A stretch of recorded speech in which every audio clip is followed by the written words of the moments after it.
Hello and welcome to My Side of the Bag. I'm Drew Hinesley. My Side of the Bag brought to you by Birdie Brands.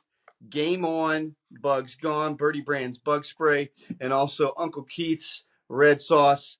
Uncle Keith's red sauce can be found any grocer near you. So Birdie Brands, Uncle Keith's are proud sponsors of this show. I'm Drew Hinesley, joined as always my co-host Scott Leonard, aka Scotty Worldwide. Scotty, where are you in the world? What's going on? And then when you're done with that, introduce our guest, please. Yeah, I'll just keep it brief. I'm working the Epson event for Ingrid Lindbad this week out in Pendleton, Oregon.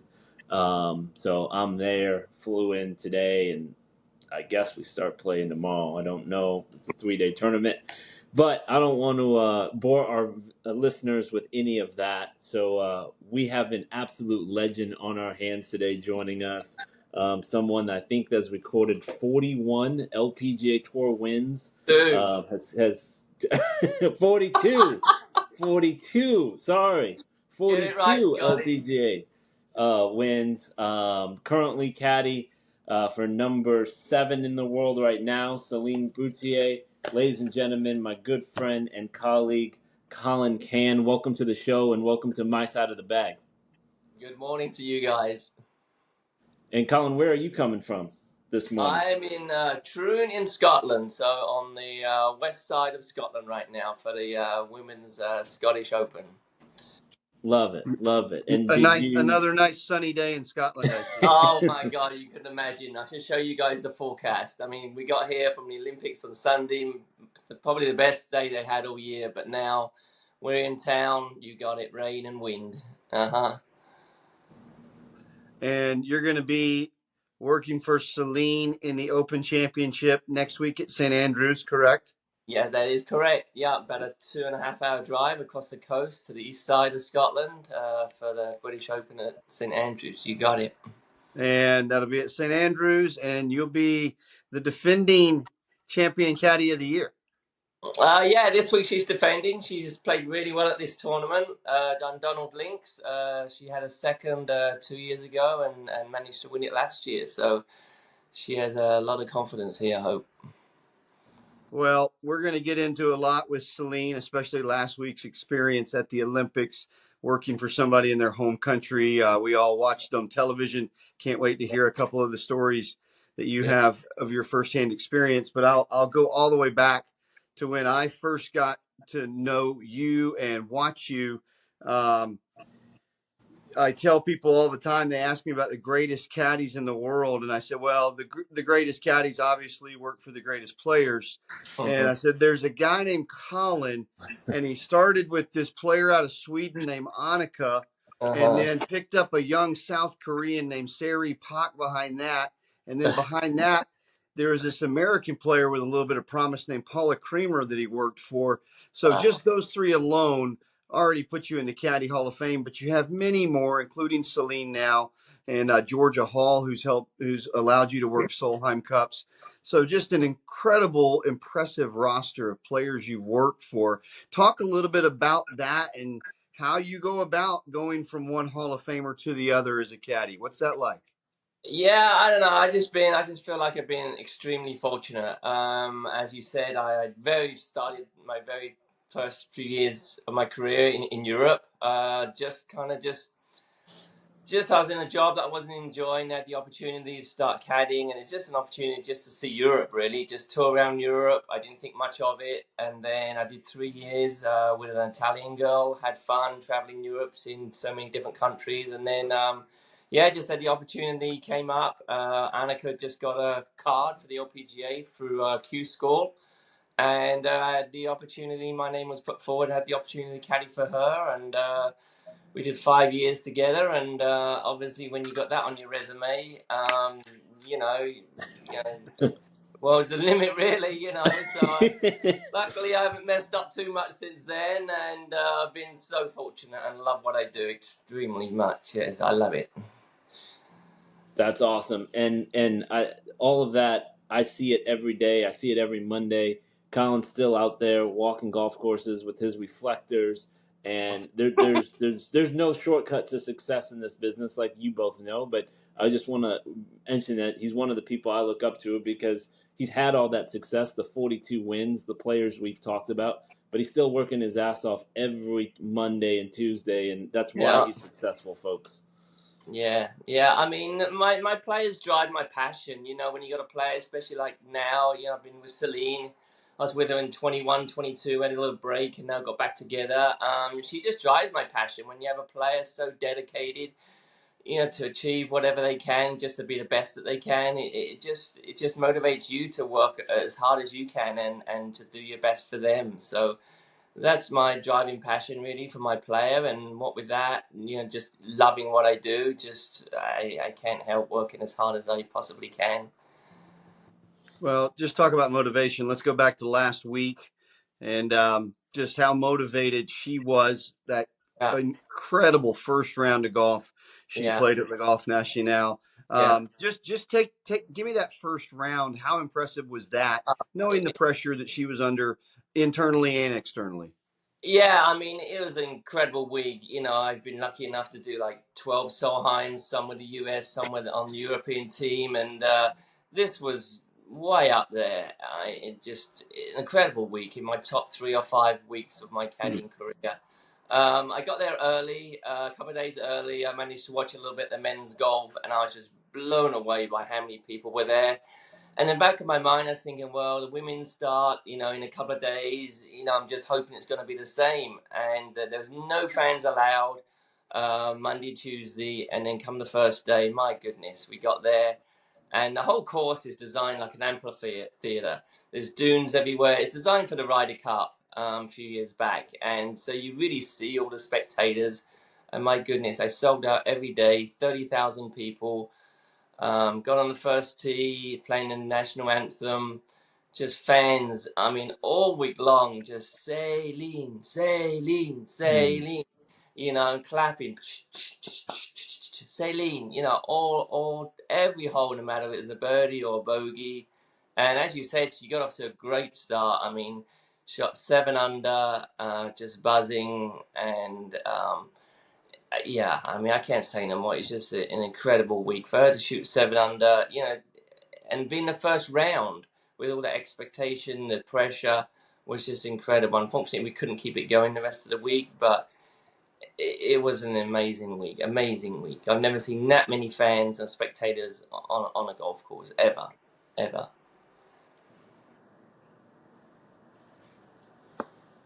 Wow, that's incredible. And you said it ranks in the top three. What would you say is your other two, Colin?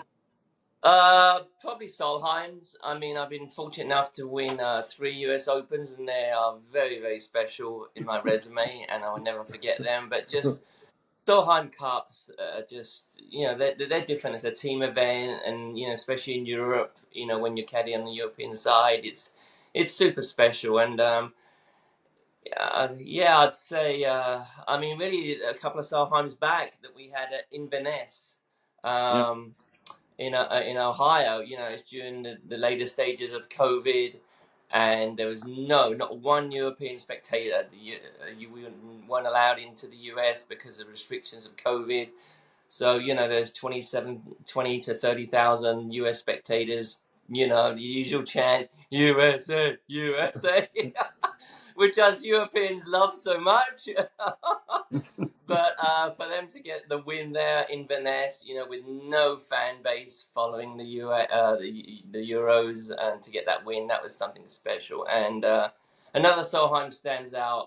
Years back, actually, I was in an off week because I was caddying for Seri Pack at the time, and I was lucky enough to caddy for a Scottish girl, Janice Moody, at a course up here in Scotland, Loch Lomond, and that was an incredible experience. We were down all week, and then fighting back, and it wasn't looking great on Sunday. And all of a sudden, there's a big hailstorm that came in.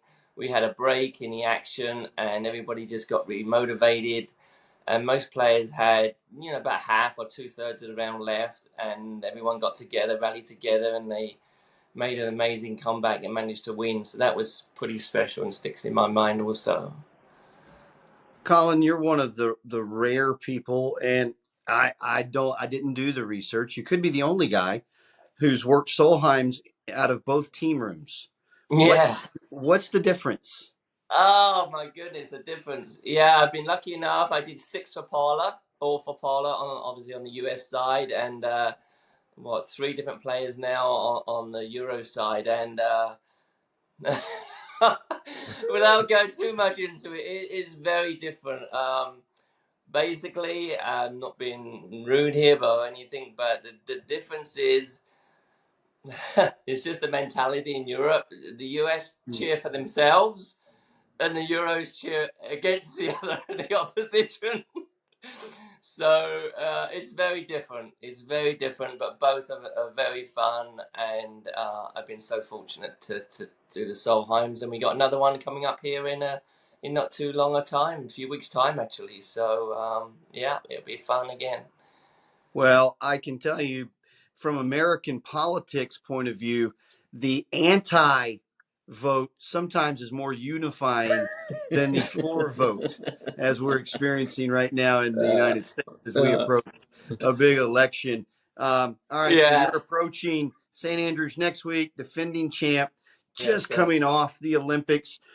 Would there be just cause for a letdown, or is Celine motivated to try to back up this cup? She's always motivated. I've not met a player more motivated than Celine. Obviously, she's going to manage her time.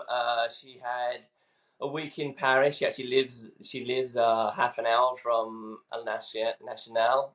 So she was home that week. Did the opening ceremony and a lot going on the week before the Olympics. And then she had the obviously Olympics last week, and then we got Scottish, British, and a new tournament in Boston. So her just managing her time and her energy at the moment is the most important thing. I saw at the course yesterday. She's a little fatigued, understandably. So we just got to manage our time and our practice these next few days and be ready for the rest of this week and especially next week. Luckily, we haven't got to get in the plane on Sunday. We can just drive across, so that's beneficial. But just yeah, it's very important managing your time over here. A lot of expectations last week, defending champion this week, so a lot going on for her. But just getting the right mix of preparation and at times like these, you also need some rest too. So, and that's tough for her, but hopefully we get through that. And yeah, I can't wait. I mean, just give you an example how lucky I am. I mean, I was at the Olympics all week last week. Flew to Edinburgh Sunday morning, and then I drove an hour to St Andrews, had a look around St Andrews, and I just was just walking the course and just getting a feel for things for next week. I'm like, wow, how fortunate am I? I'm just finished the Olympic Games, and now I am just walking around St Andrews on a Sunday. The course is closed on a Sunday. I don't know if you guys know that every Sunday it's closed, and there was just hundreds of people walking around St Andrews, probably the most famous golf course in the world. Hundreds of people walking their dogs.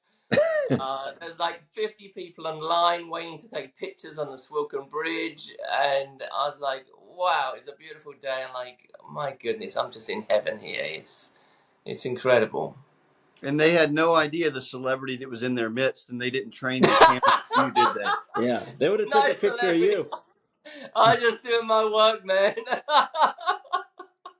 Doing what I need to do. But it's just, I mean, to just walk around the course with no golfers there on the probably most famous course in the world I was just in bliss. That's where I belong. Yeah, no, on that, and talking about how fortunate you are, Colin, and some of the things that stick out, what still motivates you and what still drives you to do this every single day? Just I love what I do. I just Yeah, love what I do, and when you have the chemistry, because the chemistry with the player, if you have chemistry with your player, and you just want it so much for your player, I can't help working as hard as I can, and I absolutely love working as hard as I can and doing whatever I can. When you have a relationship with a player, then you just want that so much for them. So that's what drives me. It might be a different story. I was with a player, on the flip side, but I've been fortunate enough to be with players that are super motivated and hopefully they respect what I do, and that just motivates me more and more. I can't wait to get to the golf course and help in any way that I can. All right, there is possibly a Colin Cann watching this wondering how he's going to get his start in this Mm. career of caddying. What would be your advice to yourself Uh, nearly 3 decades ago as you got started? yeah, it is a strange occupation. It's a little bit who you know, what you know. I mean, there's no school of caddying. There's nothing. I mean, really, most of us got the lucky break like I did, just through being in the right place at the right time. Obviously, knowing, being a somewhat accomplished golfer and just knowing golf, obviously, is a necessity. You need to know that. But just being in the right place at the right time and knowing the right people, and then just your experience, it just grows, year to year, and you just collect all that information in your head, and just it's a weird occupation. I mean, maybe there should be some school of caddying. I don't know. Maybe Scotty can be the chairman of the association. But No, you don't want me doing that. but yeah, it's just experience, and I think your personality, it helps. Just trying to get along with people, and just I don't know. I don't have a clear answer to that. It's just being in the right place at the right time. Sorry. No, and you've definitely been in the right place at the right time for a lot of years, Colin, and definitely shows. Thank you. Well, your results speak for themselves. I know you've got 42, and a big motivating factor is picking up number 43, and that would be pretty awesome. I know at the Home of Golf next week. We wish you the best of luck. Thanks for joining us. Any parting thoughts for a young caddy maybe getting started? Some tips to help them fast track their career before we go. Yeah, I think just try and get some caddying gigs at a local club. A young kid who's at school, just try and caddy a little bit. In the summer months at your local club, and just through connections there, maybe with the pro or one of the assistants, or even a caddy master might know, a way to just advance your caddying. I was fortunate enough to get into professional caddying straight away, but just build up your resume just through club caddying, and just start from there, and just to keep up with it. Just keep going. There's obviously can be knockbacks on the road, but just keep going. And I mean, there's no better job in the world to me to be outside. I mean, look at my office. I mean, it's fantastic this week. Yeah, just keep going, just keep plugging away, and never give up. Awesome.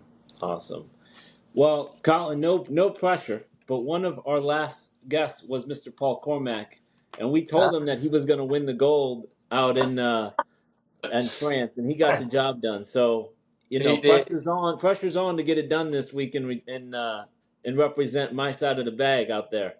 Yeah, I definitely will. This one will be for you, Scotty, hopefully, if it Hey, works listen. out. Well, guys, thanks so much for coming together for this. Thanks to Uncle Keith's Red Sauce and Birdie Brands Game On Bugs Gone for sponsoring our show. Good luck next week, Colin. And Thanks. I'll be with NBC at RTJ for the Solheim Cup. I know Oh, you're a European and I'm working for American media, but if you could flash me a couple of clubs, it would be much appreciated so we could help tell your story to the American fans. oh, maybe I'll say it's like a 5-iron when it's really a 7-iron or something. Trust me, we've seen you guys do that plenty of times, and we're prepared. It won't be the last. Well, here we go.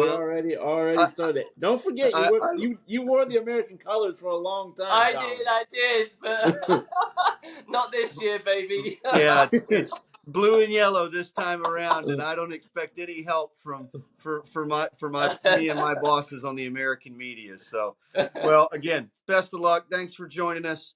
Thanks, Scotty, for coming to us from the West Coast, and thank you guys for watching another episode of My Side of the Bag. Thanks, guys. See you guys.